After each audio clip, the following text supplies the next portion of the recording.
Hello, everyone. Once again, this is Greg West with Felons with a Future for our podcast. No more, Road to Freedom, No More Chains. As you know, what we do here on this interview, we talk with restore citizens who've come home and are now doing positive things in the community, who are also reaching out and helping people, who once were incarcerated and trying to change their lives.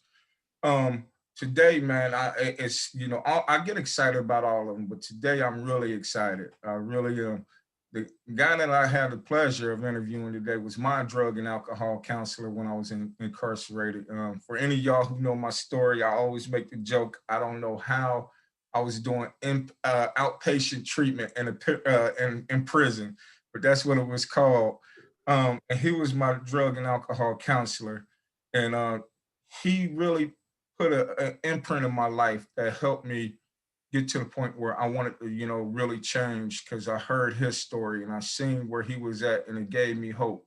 And while I was laying on that rack back then, when I would leave from the recovery service, and I would think about how I could stay from coming back to places like that and help other people, he would always, his inspiration always, played a big part because I seen him go from where he was to running being a part of the recovery services department, and now where he is today.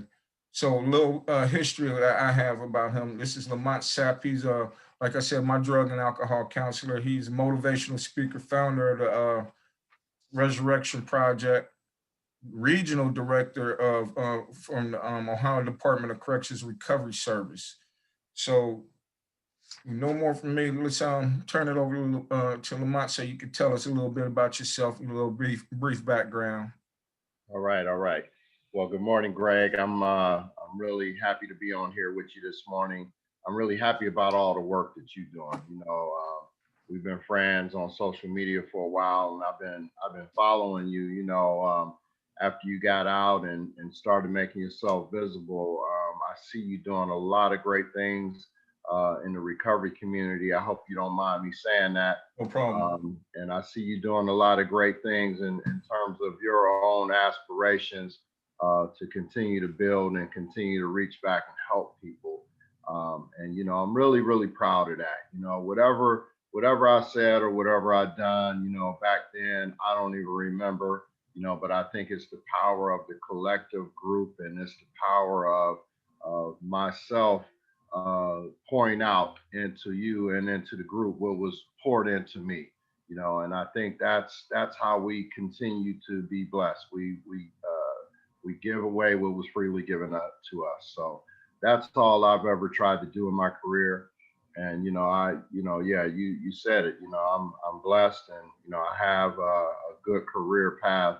um, I think I chose that career path because after having messed up and gotten a record, and being incarcerated a couple times, I asked myself, like, what am I going to do now? What's the best thing I can do now? And to tell you the truth, Greg, when I was in prison, um, I became a licensed barber. You know, I got my barber license in London Correctional Institution in 1997.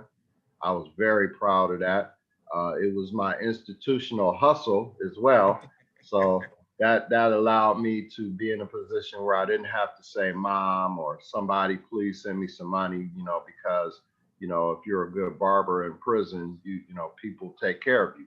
Right. So I was so proud of that. That made me feel good about myself. That made me feel like I have something and I do something. I'm connected to something that's meaningful to other people in the world. So therefore, that kind of fed into my self-esteem.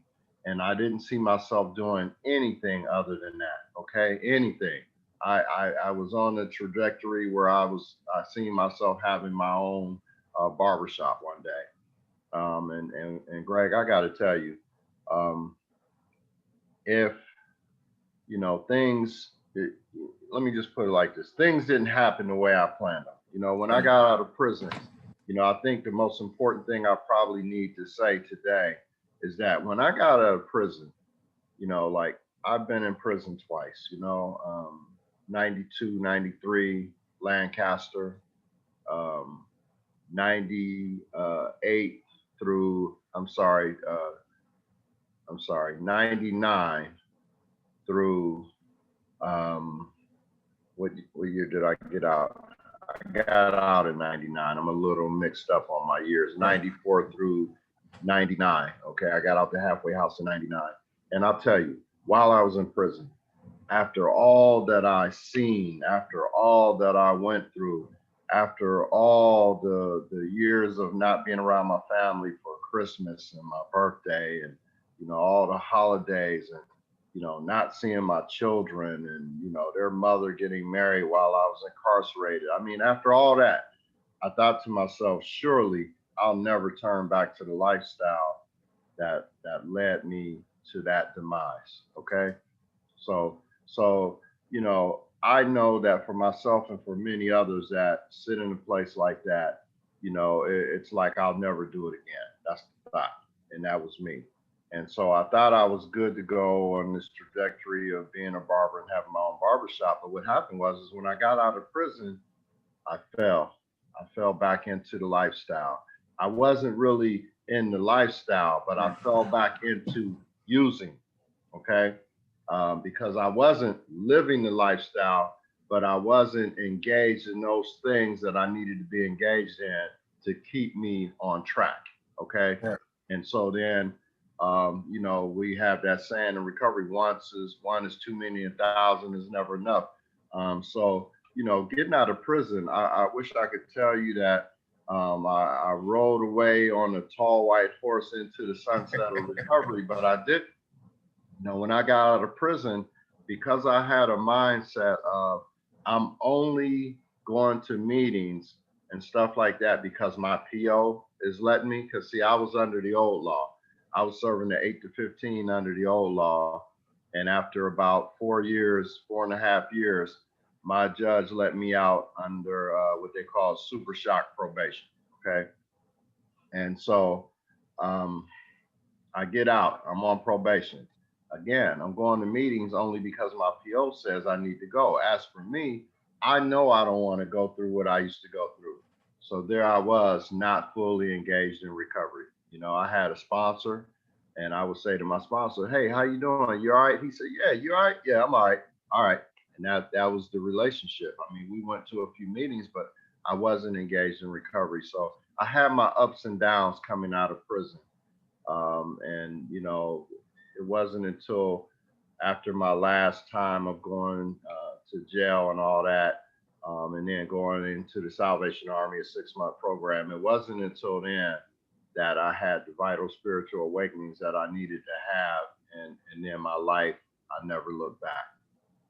So even though I went to prison back in 1994 and didn't get out until 98, my sobriety date is November 22nd of 99, coming up on 21 years this month. That's right. That's right.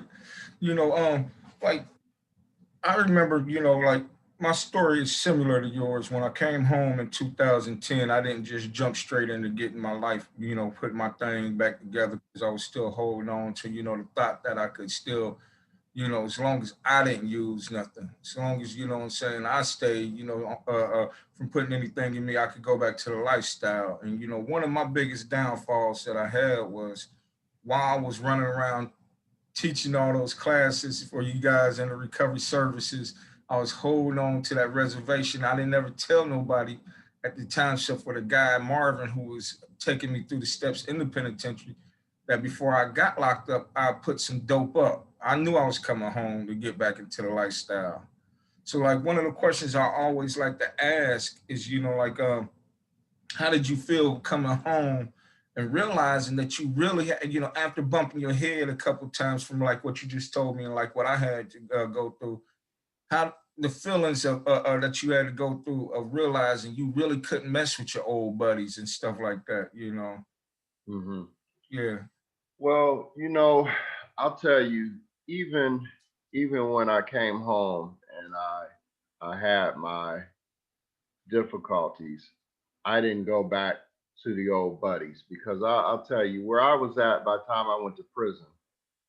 Without trying to glorify the lifestyle of the drug and criminal lifestyle, I'll tell you, Greg, that I lived the highs of being in the lifestyle. Okay, Right. because I sold drugs from the time I was 13 years old. Started off getting nickel bags, breaking them down, selling joints in the seventh grade. Okay, Right. Right. so from there, I moved into, if you want to call it, the fruits of being in the streets. Okay, I lived that, but then I also lived the lows of it. Okay, and Right. so by the time I went to prison, I was the guy that, like, when the money was gone and everybody else was like digging in their pockets and kind of feeling around on the floor for something, I was the guy that was out the door and I was on the move and I was a straight up menace to society,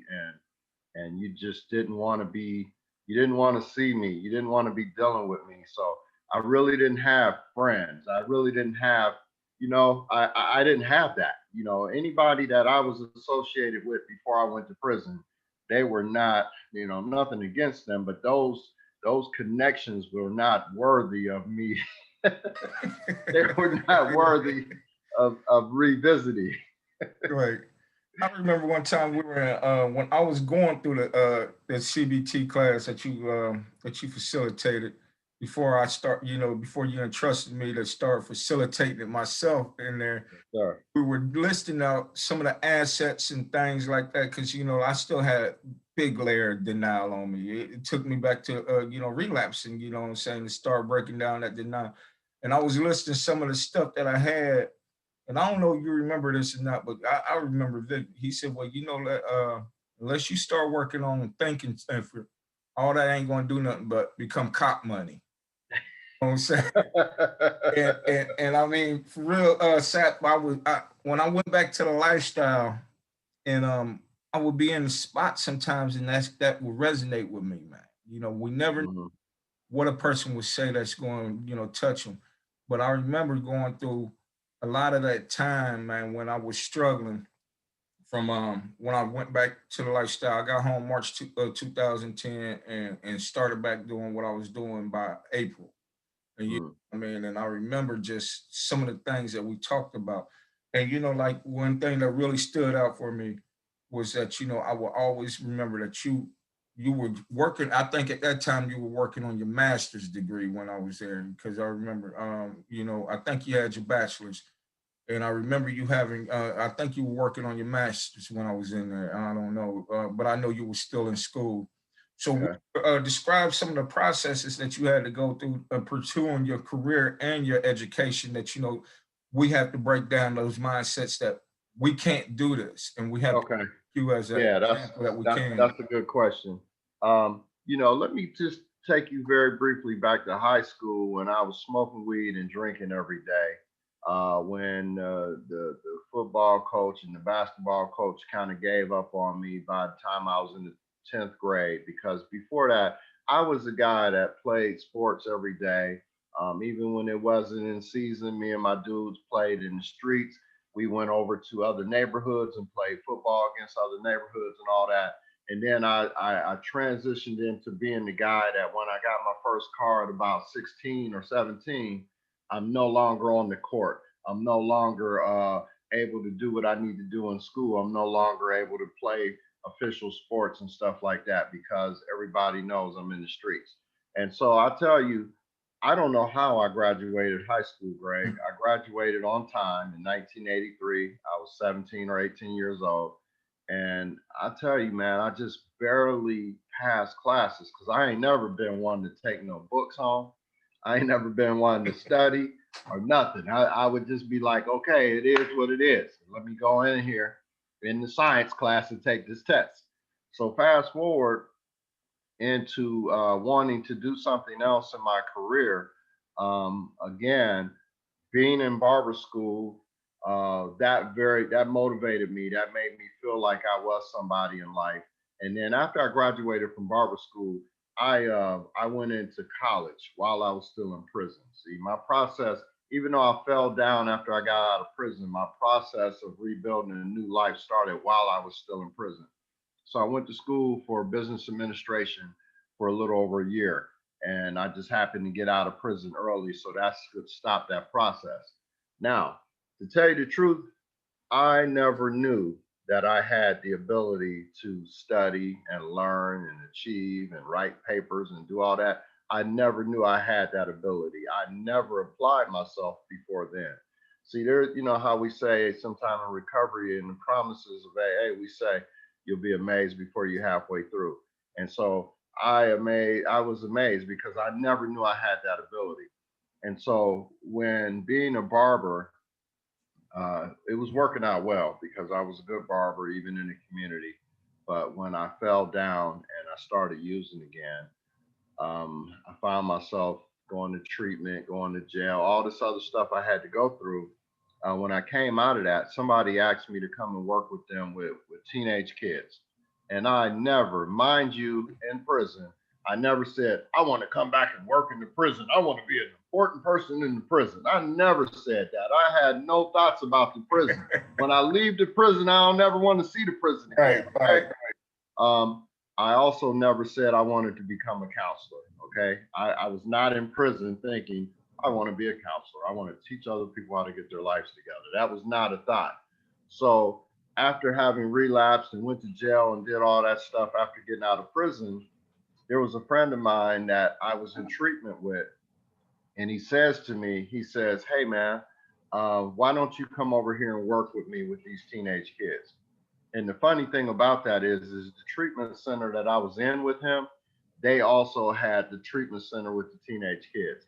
But while I was in treatment with him, I got kicked out of treatment right in the middle of group. And it was probably the best thing that ever happened to me because of that, my PO locked me up for 7 months. And because of that, I had the vital spiritual experiences that I needed to have while I was in the county jail, having 12-step meetings in the county jail, having Bible studies in the county jail, working the steps with the chaplain of the county jail who used to come and get me out of my cell and take me into his office and go through this 12 steps out of a recovery Bible. Now, fast forward into you say, what was my process? So I get out of the Salvation Army and I'm working with these teenage kids. And so I never thought about going back to school to get a license and become a counselor. I had a mentor step into my life and say, well, what do you want to do with your life? And I said, well, you know, I'm cutting hair on the side. I'm driving the truck for the Salvation Army and I'm working with these teenage kids. I mean, what else should I be doing? So he talked me into going back to school. So I pursued an associate's degree. Okay. And the associate's degree was in mental health, chemical dependency. And at the time, they called it mental retardation. Today, we call it developmental disabilities. But the funny thing was, Greg, is that all the college work I did in college, in prison, it paid off for me. You know, when they looked at my transcripts at Columbus State Community College, they did not say, "Oh, I'm sorry, we can't accept these. These are from Urbana University from the prison. We can't accept these." So what happened was, is all of those classes I did before I left London, they paid off for me, and it allowed me to get my associate's degree a little bit faster. Okay, and so from there, I worked in the field as a counselor I worked as a counselor assistant for the House of Hope for Alcoholics. Before I left there, I was the resident manager.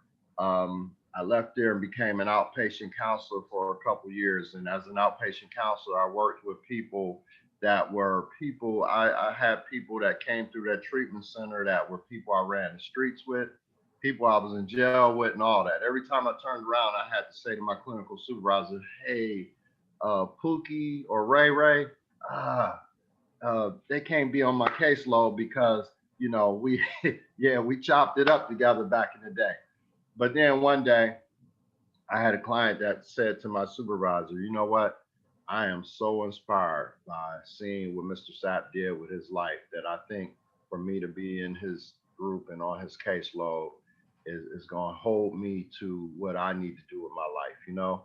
And so that really touched me. Okay.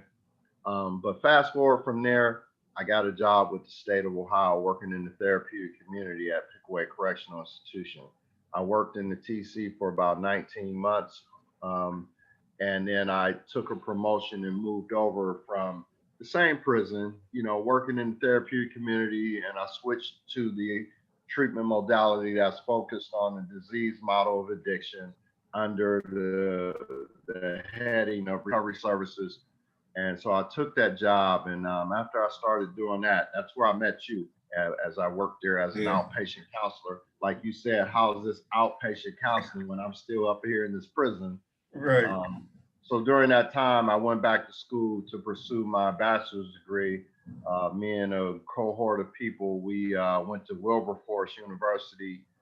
We participated in what you call the Climb program, and so we got our bachelor's degree in about a year and a half. Okay, and from there, I realized that, when I first started working in the field of counseling, I realized that, like I told you, there's not a great deal of money in the field of counseling. There's probably more satisfaction for helping people than there is money. But at the same time, if you go to the top of the field, you'll probably, reap more monetary benefits. And I said to my mom when I made the decision, see, first of all, when I made the decision to go into the field, the decision was like at some point I had to see if the Ohio Chemical Dependencies Professionals Board would allow me to pursue a license. And once I understood that they would allow me to pursue a license, I told my mother, I said, you know what? The only way this makes sense to me, this was back in 2000, 2001. I said, the only way this makes sense to me is if I take this all away and become a clinical supervisor and whatever job or whatever opportunities that opens up for me. So then me and one of my partners, we went to school at Tiffin University. We used to make the drive every Saturday, and we would leave at 7 in the morning and wouldn't get back till 7 or 8 o'clock at night. It was a Saturday program all day. We had 3 classes every Saturday, and that took a couple of years and yeah, some money. It's definitely some student loan debt, but you know what? It's worth it. It's worth it because I told you earlier, I never knew that I had the capacity to learn and achieve on the level that God has allowed me to do that on, because I just never knew, because I was caught up in the small world of the drug and criminal lifestyle. Right. So, my education has opened up many doors, and not just because of the letters behind my name, but because of my ability to learn, to comprehend, to create, to build. And like it was important. I think one of the things that helped me gravitate towards you, because like when I was there at Pickaway, when I had to come back to the main compound after I did that knucklehead, whatever it was, when I was in the honor camp, and that was one of the best things that happened for me, I believe. And I had to come back to the main compound, and I was a student, but everybody thought I was class to recovery services because I spent so much time in there. And underneath the tutelage of you, Brother Prince, and Mr. Henderson, like I said, it was a good core of people there. I was able to, start really doing some examination about where I was at. And like one of the things that would always resonate is, like these myths that we hear about returning, the myths about being returning citizens. And like, what was one of the common myths that you heard of being, as they called us back then, ex-offenders, that you had to contend with when Oh man, and overcome? man, so many myths, and maybe these myths are perpetuated from something connected to reality, but to me, living the life that I'm living, those are myths. I mean, there are people who think, I can't vote. There's people who think you can't get student loans, you can't get grants. And Like, I right, mean, that voting thing, that voting thing. You're looking at somebody who ran for public office with felonies. yes, yes. And I was so proud of you in doing that. Yeah. I mean, but yeah, there's just so many things that, I think truly, um, what do we call them? The collateral consequences. Okay. Right. the Ohio Department of Rehabilitation and Corrections, which is where I do my work for the Department of Mental Health and Addiction Services.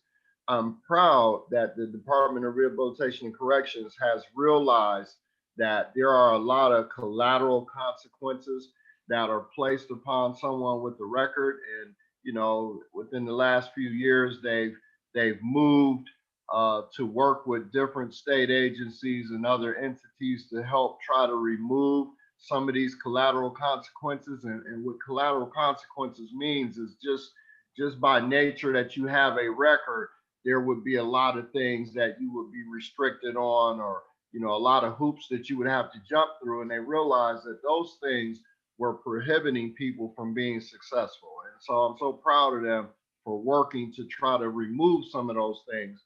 But I'll tell you, truly, initially the system was designed that you would not only have the pay the price, the penalty of being incarcerated at this time, but you would also, for the rest of your life, have those collateral consequences attached to your name and that number. Okay. Right. And so what I'm saying is that we need to wake up and understand that there's so much more. There's so much more Right. because for me, you know, growing up in the streets of Youngstown, I was truly in those streets, okay? And I did not, you know, I was a felon without a future. I like that. I like that your program is, you know, felons with a, you know, future. But I was a felon without a future. You know, I was definitely moving in the wrong direction. I was going down a dead end street. And but I want to say today that there are so many people who think that they're so restricted. So because of being so restricted, they go back to what they know. They go Right. back to the familiar thing. And so, you know, I guess if I was to sum up the answer to your question is that you're not as restricted as you might think. And that's important, man, because you like I had, you know, because like even though prior to me coming to prison, I had already had a conviction on my record, you know, back in '97, my first drug case, you know, and as it would the powers that be, it's like he ain't ready for prison, you know what I'm saying? And I thought it was because I was nickel slick and I had money, you know, that those things we tell ourselves because my lawyer told me do this, do that, and get it reduced, and you'll just get probation. So my mind said it was the money who did it. It wasn't nothing about you know the powers that be or the guy understanding and it knew it wasn't time. And so like I had to get with you know like I say coming home when I was finally sent to CRC. I thought it was over. You know what I'm saying? Because I was those self defeating thoughts that I had. You know, like most of my friends, I was 35 when I came in. You know, I'm like, wow. You know, most of my friends had already been back and forth to prison. Now they done settled into their lives, and even though they might still be in a lifestyle, they weren't doing it like because by that time I developed the mindset that I was untouchable because you know I was you know just a long history of drug activity. You know, you know, and I didn't think I was like everybody else. Here it is, convicted for getting a half a kilo in the mail, man. You know, drug addicts. You know, the myth that I had was drug addicts don't mess with nothing that big. I'm all right. So like it was me having to break down that mindset, and I thank you for you know what you put into me in those CBT classes for people who don't know what that is. That's cognitive behavior therapy and I remember sitting in those classes and it would challenge me. That's how come the core of what we do with Felons with a Future is work on the thinking, the trauma, and the healing element. Amen. People can come home and understand that, you know, they can do some things, you know, which brings me up to like, you know, like how I talk so much about how you made an impact in my life. And I know there's somebody special in your life. I've heard you talk about it. But one of the questions I always like to ask is like, who were like three of the, you know, one, two, or three of the most important people that helped you turn your life around when you came home and got serious about, you know, trying to change? Okay.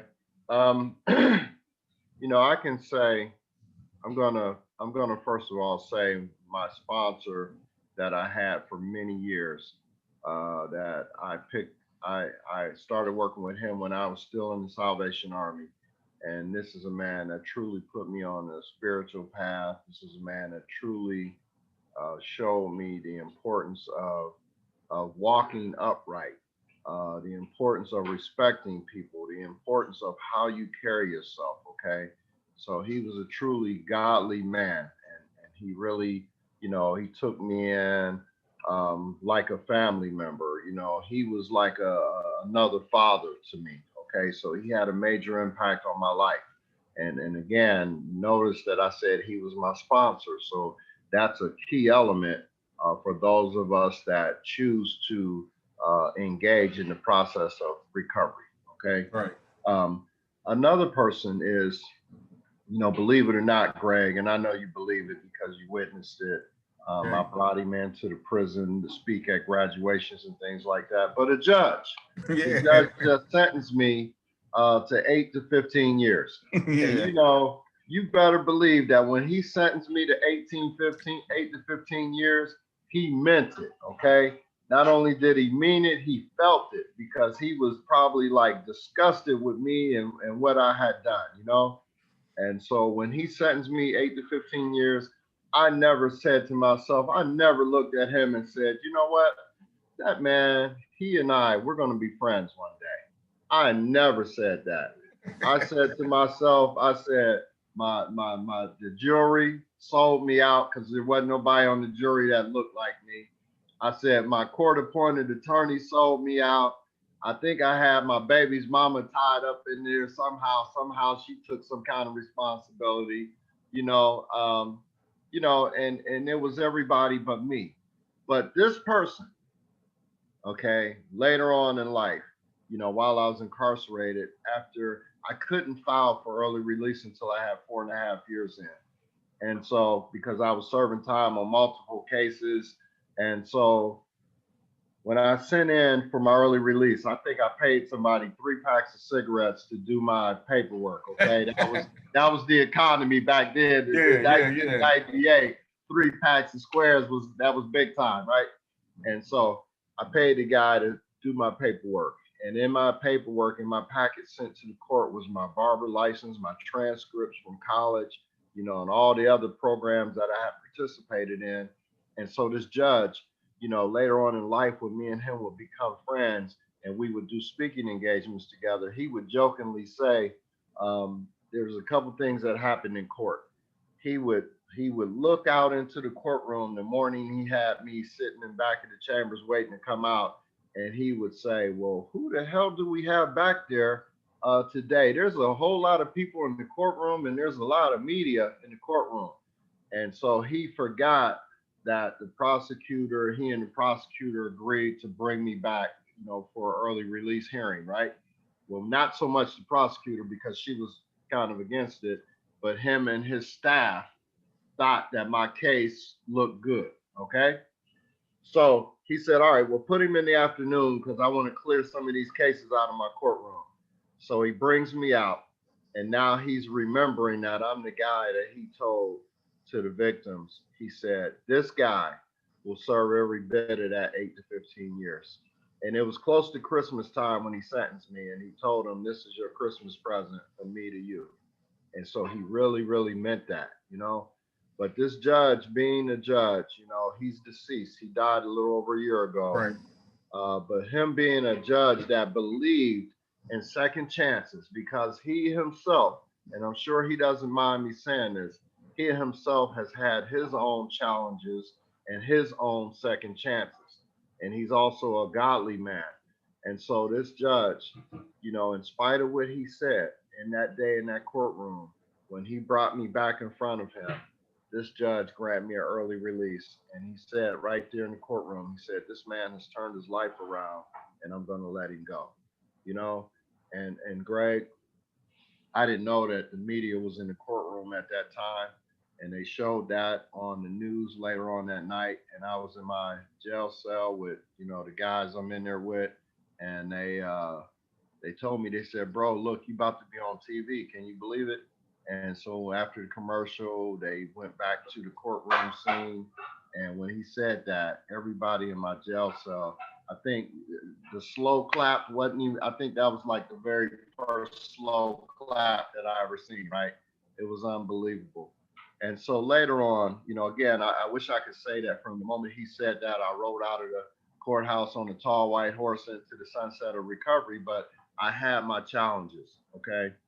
But by the time I got my life on track, now keep in mind when he let me out early, I never said, "Oh, this guy is so great. He let me out early. Let me see if I can go cut his grass or trim his hedges or something for him." No, I wasn't thinking about that dude, right? And so it wasn't until later on in life that once I got myself together and was truly immersed in the recovery community and speaking at meetings and things like that, that we ran into each other. And he was so proud of where my life had come to.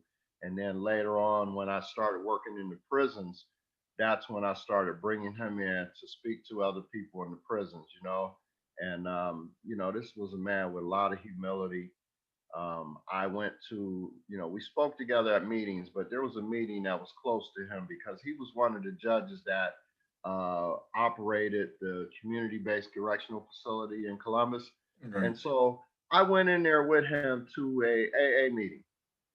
And so at this time, he's got all these guys in there that's on his caseload and they are in the meeting, sidebar conversations, walking around, talking, doing all kind of stuff. And I'm looking at them like, dude, what are y'all doing, man? This is your judge. Why y'all? And you know what? He was not, what impressed me was during those times, he did not carry himself in the capacity of a judge. He was like, I'm here just like everybody else. I'm in recovery. I'm here for a meeting. And he was not bothered by any of that, you know? And he taught me about humility and patience and things like that and how to treat people. And so he made a major impact on my life, because through God touched him, and he said, in spite of everything, I'm still going to make this decision to let this man go. And early on, it was a disappointment because I didn't have a foothold on recovery. I didn't think I needed recovery, Greg. Right. And we know that the first step is admitting, Right. And if we don't admit, like that's like saying, you know what, I got an illness, but I'm not going to admit it. I'm not going to admit it. So I can't move on and get the healing that I need if I don't admit it. And so that's what it took for me, was to realize that, I have to live a certain lifestyle in order for me to be good all the way around. Like some of the things that that adjustment, man. I mean, and the people that we're reaching, the segment of the population that we're trying to reach out to and service, I we've been there. We've been there, and like that's why I enjoy doing this, to hopefully give them hope, let them know that what I'm saying, there's going to be some adjustments that you're going to have to go through, from that time. Like I say, I'm like you. I didn't come home even with all the information I had, even with the step work that I had underneath my arm and all the people that what I'm saying, I was sponsoring in there and all that. I was still holding on to that mindset that I could come home and still sell drugs and run in the streets and stuff like that. And so I had to find out that there was an adjustment once I decided that that wasn't what I want to do. Because like my turning point was when not the relapse, and because something about, if you still getting money, you'll lie to yourself easier. Mm-hmm. I got caught up in that second raid in less than 4 months at the same spot that I got caught the first time, and I was saying I could do it different. I'm just dropping off packages now. I'm not sitting in there grinding, and task force come and get coming around the corner when I'm leaving, and I had to really reach back to some of those lessons that we went through in the CBT. So like what I'm getting at is like, what were some of the hardest adjustments to society that you had to go through when you were after being released? Not so much being released, but when you decided that the lifestyle was no longer the thing, because for me, the adjustment was up in here. Mm-hmm. The struggle was real up in here, So what were like some of the adjustments that you had deal with, because I know the other people like, oh, these two, they sitting there, they success, they ain't going through what we, yes, we are. We went through, Yeah, man. they Yeah. need to hear, they need, Yeah. yeah, Well, I'll tell you some of the big adjustment was that it's like I can't think that I can't think that I'm gonna have the fruits of a good life or of a spiritual life or of a recovery lifestyle and still live the other life. right, You see, it's like I can't have my toe in the drug and criminal lifestyle, or even not even, let's not even say the drug or criminal lifestyle. Let's say I can't have my foot still in some skullduggery or still in some larceny. You see what I'm saying? But then over here have this fruitful and peaceful life. Okay. It just doesn't happen that way. I have to be all the way either like with the drug criminal lifestyle. If I got a toe in, I'm all the way in because see, it says in the word, sin will overtake you. Okay, so if I got even the toe in, I'm all the way in. That's just like you. You say, well, I'm just dropping off packs, or you could have just been on the corner doing lookouts, and guess what? Oh, grab him too. Right? You can't just have a toe in and be like, I ain't really in, right? right. And so over here on the other side, I need to be all the way in. You see what I'm saying? And so for me being all the way in, man, you know what that meant for me? That meant, dude, ain't no more hustling, ain't no more easy money. So I can remember that I think I mentioned it briefly earlier. Man, there was a time when, my first job working in this field of recovery back in 2001 when I got hired working with the teenage kids. This is what the guy said to me. He said, you know what? I usually start people off at $7 an hour, but there's something about you. I'm gonna start you at 750. Now, Greg, being that I was already sold out on the fact that this is the life that I gotta live, I was working at Wendy's for like 650. Okay, because I was, while I was in the Salvation Army, I started working at Wendy's before I left there, and so when he said, not at 7, but 750, I was like, that's right, there's something special about me, and so I. Now, not that I thought 750 was big, but just because he told me I was different. So I was like, for the 750. I was also um, I was also still driving the truck for the Salvation Army part time. I let go of the Wendy's job, but then I'm working at the treatment center. I'm driving the truck for Salvation Army part time, and because I'm a licensed barber, guess what I'm doing on the side? I'm going to people's house cutting hair, man. I'm the busiest dude you know. And so, it took understanding that there is no easy way. See, but I also understood that this is the good way because I'm not in trouble. I ain't got no beef with nobody. I ain't got no court. I ain't got no papers coming in the mail saying you are hereby ordered to appear. Yeah. Okay. Yeah. And that busy part, right? What you're about, man, that, I hear a lot of, I don't hear it so much now, but early on when I came home and I got into the recovery process, when I got into the recovery and stayed, and let me put it like that, in 2011, when I was like, okay, enough. I had 67 days on the streets, and like one thing I know, you ain't gonna get away. Okay, good, you done surrendered to the lifestyle and all that, but the state of Ohio, you owe you owe something to them, and they wasn't playing. So when I got sentenced to do that 6 months in that correctional center down here, when I came home, like I said, I had 67 days. So when I got out, I almost had 9 months, and I got busy. I mean, really staying. And I heard a lot of in my early process, you're gonna burn yourself out. But they didn't understand the way I hustled on the street. That's right. That's right. I needed something to do. I stayed involved with I was working.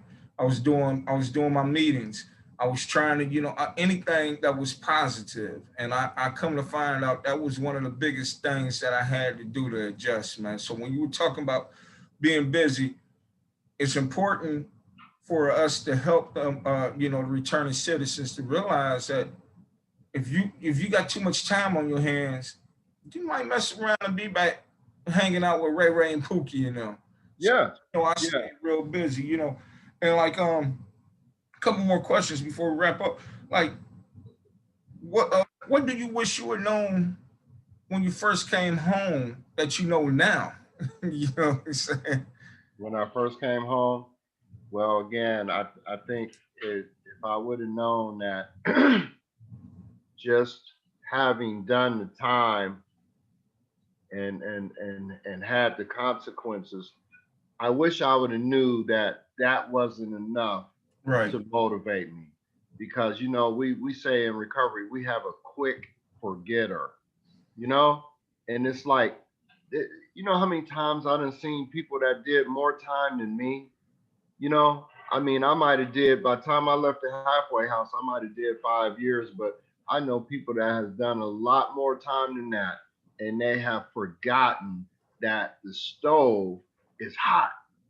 Don't put your hand on the hot stove; it's gonna burn you. Okay, and so I wish at that time I would have knew that not only do I not put my hand back on the stove, but see, what I know now is that because of the life that I live, because of what I'm made up of, because of how my life and my way of thinking and my way of behaving was altered. See, for example, I can't stand still, Greg. See, this is part of what the hustle is about. I can't stand still and be complacent or just think that as long as I stay out of the way, I'm okay. See, the right, life that I want to have is that way, okay. And at no time can I be standing still. I need to be moving in that direction, because if I don't, the tides, the water is going to move me back in the other direction. yeah. You see, if I'm not moving forward, I'm moving backward. And if I would Yeah. have knew that, then that would have been helpful. Okay. And like being on both sides of the criminal justice system, being in front of the judge now, being one of the ones who help people, to understand that, you have to work on your thinking and also giving them hope, being on, what are some of the things, if the one thing, because there's probably plenty that you see from being also inside of the system now. If there was one thing that you could change about the criminal justice system right now, what would that be? Hmm. There was one thing I could change about the criminal justice system, that people who work in the criminal justice system and those of us that are caught up in the criminal justice system, I think people need to understand that people have the ability to change. I think people need to understand that sometimes there are people who come into the criminal justice system and for whatever reason, maybe they can't go home, or maybe they can't go home for a while. But the majority of people that come into the criminal justice system are sick people who need to get well. And so it's a hospital at the highest level of care. And so that we need to understand that for some people, this is their intervention, this is their hospital, this is their pit stop of life. So treat them as individuals that have the potential to get well and maybe be something else in their life, or maybe be something that they used to be in their life. Okay, because you never know when that person is going to be your neighbor, or that Right. person might even be your boss. Right. So, yes. That's a good point because from my experience, and that's one of the things what some of the other grassroots organizations that I work with, you know, in the reentry field and everything. It's like we talk about that a lot about the lack of humanity. People get this idea that once you're a convicted felon, once you know what I'm saying, even after you've served your time and you might be on, when that comes up, we'll hear this a lot of times. Well, you don't seem like the person that was ever in trouble because you know me now. But then when that comes up, your mindset changes about this. So, like one of the things that we're working on is trying to change not just the stigma for the returning citizen, but for society also. Let them know that we're still human. We made some Right. choices that might not have been always the best. And then there's some people who got swept up, coming out of the crack era. There was a lot of us who got caught up in that That's right.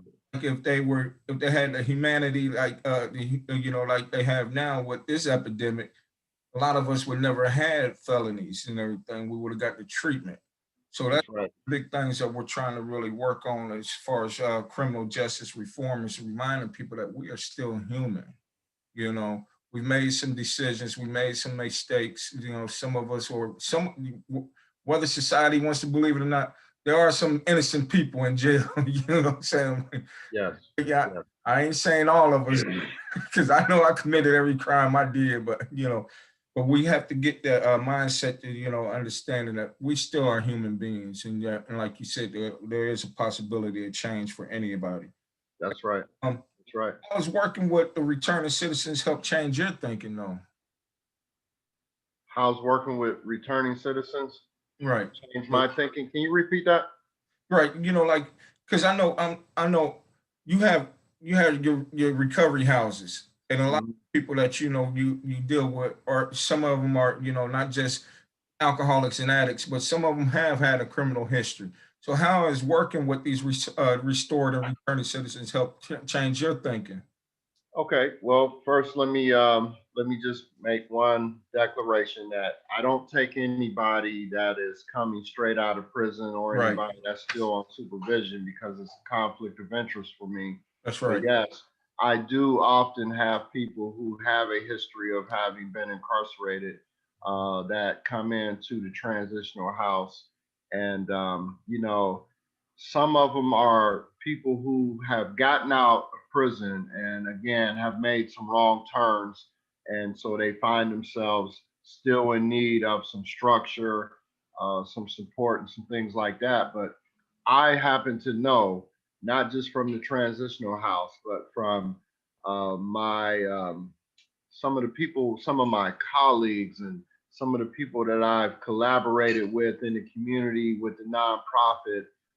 There are a lot of people that are in the professional world that have been incarcerated before. And there are people that are very successful, that are living very fulfilling lives. And they are people that if you didn't know them and if they didn't tell you, you wouldn't even know that they had been incarcerated. Okay. Yes. Yeah. Man, it's been, man, like I said, this one right here, this interview is really, really special to me. All of them are special because we're giving hope.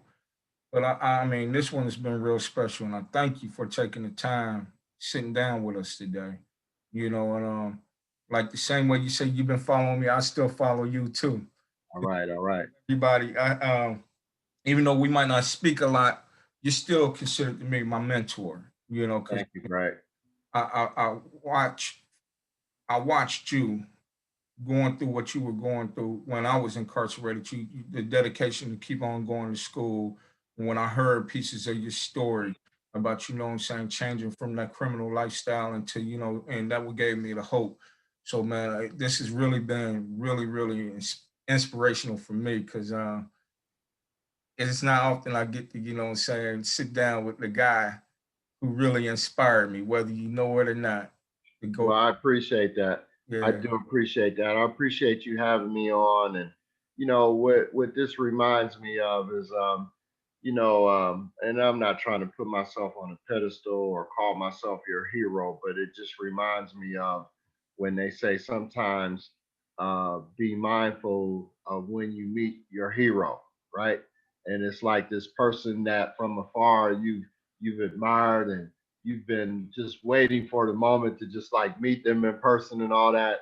And so, you know, I'm just grateful that I am still on the path and still on the trajectory that maybe when you looked at me back then, when you sat in groups and I kind of fostered your learning and your training to help others. Okay.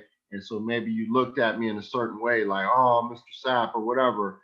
And so I'm glad that I have not that I'm on a pedestal, but I'm glad that I have not fallen from this place of how you seen me then. You know, Right. God has kept me on the track of still being able to help others. You know, I'm doing a lot of great things today in ministry. You know, I'm a minister in training at my church. I'm a deacon at my church. I teach Sunday school once a month. I teach Bible study about once a month. I have a recovery ministry on Monday nights called Steps to Serenity. We do that on Zoom. And again, you know, for anybody that wants to be connected to me, you know, I have a Facebook page, which is called the Resurrection Project, Addiction, Incarceration, and Change, because I want people to know that people who were caught up in the lifestyle do have the ability to change, much like yourself, Greg. I appreciate it. And I will put in the description of when I air this, your Facebook page for anybody who would like to get in touch with you or know more about your program and everything like that. Because I know that you're doing real good things on that end, you know, helping people with checkered past and, you know, what drugs and alcohol is also the lifestyle, you know. And I just want to say, keep up the good work, man. And again, we thank you for Felons with a Future and also our podcast, you know, Road to Freedom, No More Chains. We thank you. Thank you, Greg. You keep up the good work as well, my brother. God bless you. You too, man. Much love. Same here. All right.